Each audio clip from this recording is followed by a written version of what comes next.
Have you ever heard about something that causes kids to become more violent?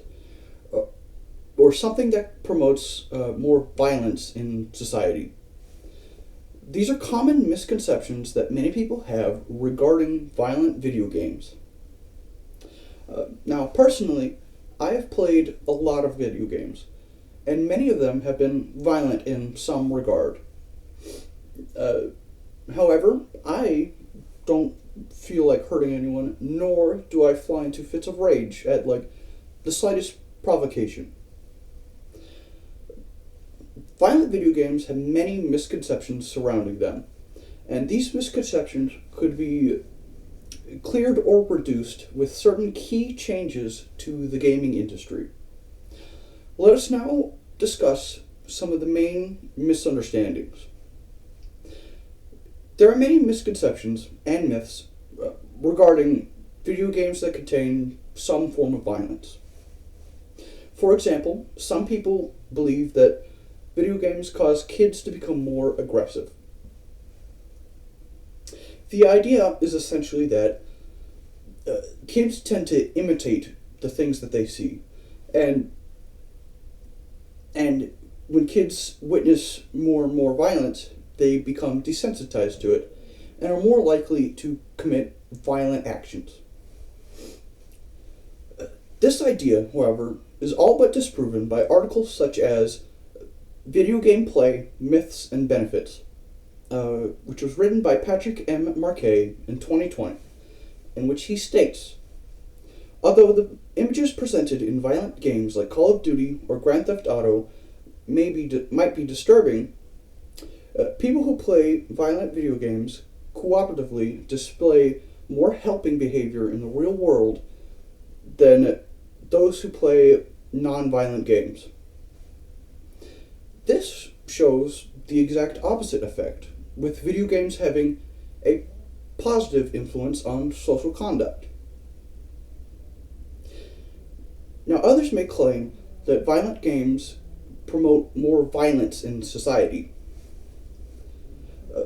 They believe that as time goes on, society will become more dangerous as more people are exposed to different kinds of violence and will be more encouraged to perform these violent actions. This is a misconception as shown by Christopher J. Ferguson in his article, Violent Video Games and Aggression, Causal Relationship or Byproduct of Family Violence and Intrinsic Violence Motivation, which was written in 2008. He states, in the study, once exposure to family violence was controlled, direct exposure to violent video games held no precedence, held no predictive power regarding the commission of violent crimes.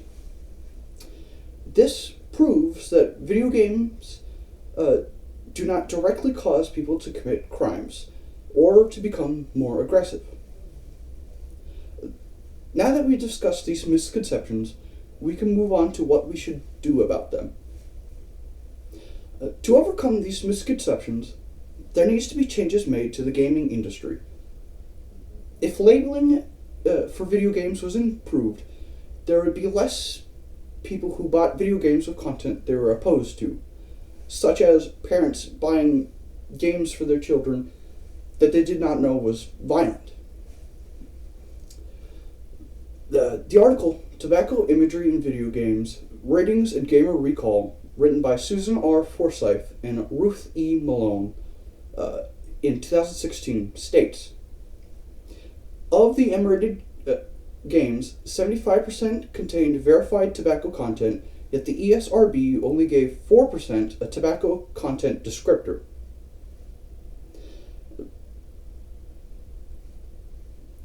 This was a study that showed how the ESRB rating system, a rating system for video games that focused on the portrayal of drugs and violence, was untrustworthy in their assessments. If the gaming industry wants to lessen confusion and misconceptions, it needs to improve the rating and labeling systems for video games. This could potentially be done by implementing harsher penalties for incorrect labels or ratings. Another way to clear these misconceptions is to change the way games are marketed and advertised. Advertisements for games tend to highlight and exaggerate the violence in the games to bring more attention to them. The article, Marketing and Policy Considerations for Violent Video Games, which was written by Kelly Anders in 1999, states, critics have charged the industry with using violence to sell, even for games with relatively mild content. Kelly goes on to describe how a recent mildly violent game called Extreme with 3 for the first E advertised their game by showing their characters attack a random a cappella group. Instead of these exaggerations, the gaming industry should advertise games accurately, and if a game has violence, then that should be made immediately apparent. We have just discussed the main misconceptions surrounding violent games, and we can now move and how we should reduce them. In conclusion, violent video games are littered with misconceptions and misunderstandings, and we need to do something about it.